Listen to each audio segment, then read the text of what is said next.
Hi everyone, I'm Xiaodong, and this is my Bethel. Hi, I am Alfonso. Today we are going to present an article from Journal of Protein Research investigating the role of respiration in plant salinity tolerance by analyzing mitochondrial proteins from wheat and salinity tolerance amphipoid. Okay, relax and enjoy the video. Bye. The research team for this paper are Richard from University of Cologne, Harvey and Nicholas from the University of Western Australia. This article was published 5 years ago, back in July 2013, and so far it has 32 citations. It was published at the Journal of Proteome Research, which is a journal with a not so high impact factor.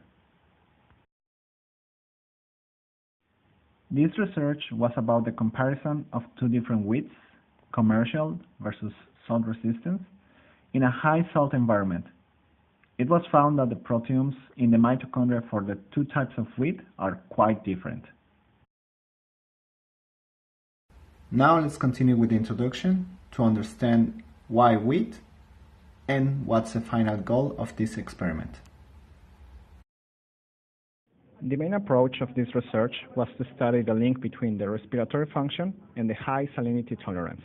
Mitochondrial proteome was chosen because it contributes to salinity tolerance. This technique is an alternative to traditional breeding, which can incorporate existing salt-tolerant wheat. This is a general overview of the paper. The aim of this research is to compare CS, the commercial wheat, versus the AMP, the salt-resistant wheat, to better characterize the molecular mechanism that could contribute to the higher salinity tolerance of AMP. Thank you, Alfonso, for the background and introduction, and now I'm going to introduce the method of this study. The method of this study is that first, the plants were grown in a controlled environment growth cabinet using an unsupported hydroponic system with controlled food period and soil treatment. During this procedure, the measurements of photosynthesis, transpiration, and respiration of shoots and roots were collected. After 7 weeks of growth, the mitochondria from roots and shoots were isolated, and the respiration measurements of isolated mitochondria were collected.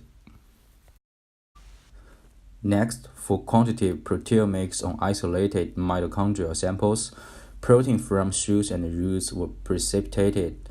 Following protein precipitation, 2D dye was conducted with all labeling, separation, and scanning techniques. CY2 was always used to label the internal standard, while CY3 and CY5 were randomly allocated to the protein samples. Statistical analysis of dyed images was conducted with decider program. Protein spots that displayed p-value less than 0.05 when compared between genotypes and treatments were deemed statistically significant, and then applied mass spectrometry for identification.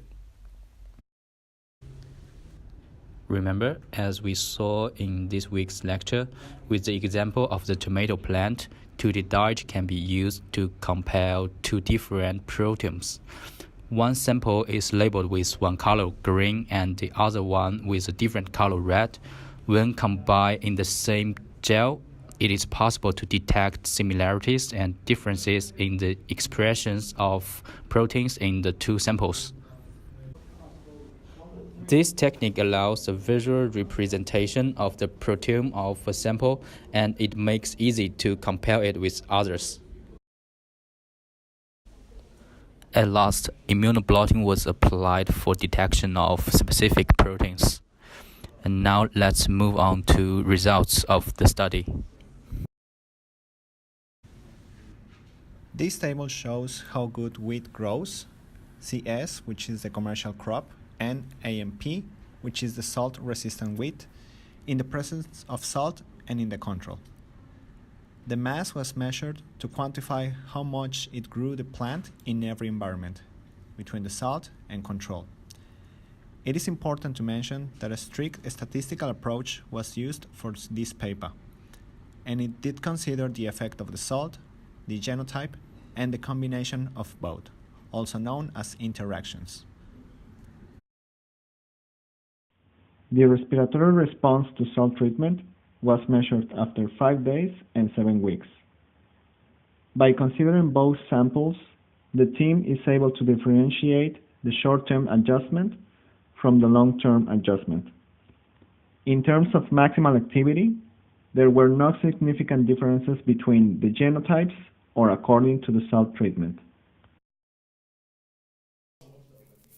Here are the results of 2D diet. The images represented the comparison of shoot mitochondria from CS and AMP, highlighting mitochondrial proteins that exhibited significantly different abundance values across genotypes or treatments. In the first image, CY3 labeled proteins from shoot mitochondria isolated from CS following control treatment, which colored green, are overlaid against CY5 labeled proteins from shoot isolated from AMP following salinity treatment, which colored red. In the second image, the samples are from roots of CS and AMP.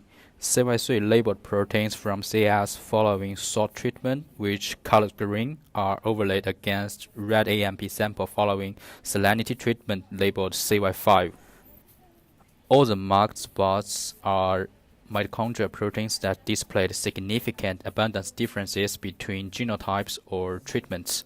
Protein IDs obtained from mass spectrometry are shown in the following result. The spots in the gel with more differences in the mitochondrial proteins were selected to continue with the following analysis. From the total of proteins that were found to have a significant difference in both genotypes, some of these proteins are shown in this table as an example of the analytical and statistical treatment that was done in this paper. Even though these values are different, a general tendency can be seen across these selected proteins. The two genotypes deployed similar molecular strategies to cope with the detrimental effects of salinity stress. The mitochondrial proteome exhibits more consistency in its salinity response across genotypes. Okay, the conclusion of this study is that to compare respiratory properties between two genotypes, CS and AMP, the study team found that respiration and mitochondrial metabolism play important roles in mediating salinity tolerance strategies. The major focus of this study was two proteomic datasets to compare isolated mitochondrial composition between CS and AMP by using 2D diet. These mitochondrial proteins exhibit alert abundance in response to salt treatment, and higher abundance in mitochondria isolated from AMP could contribute to its superior salinity tolerance. And also, the result of this work could guide further study to assess specific genetic elements mediate the superior tolerance of AMP. Finally, this article doesn't have a lot of citations in the past years. Also, it was published in a journal with a low impact factor. Some of the tables and images are not presented in the best way possible, and the article doesn't mention false positive rates. This paper presents good methods and a correct statistical analysis. The journal is published by the American Chemical Society, and according to Google Scholar list, the journal is the second one in the category proteomics, peptides, and amino acids. So it's not a popular paper, but for sure it is a good quality paper. Hello again, and now here comes our conclusion. First, we think that this study is potential for improving the salinity tolerance of commercial crops. And as I mentioned before, this study can contribute to further agriculture development. And finally, we believe that this paper, considering the quality and the impact, should be published. Period. Thanks for your time. I hope you have enjoyed this video. Don't forget to like and subscribe. And if you have any question, well, that's good. Yeah.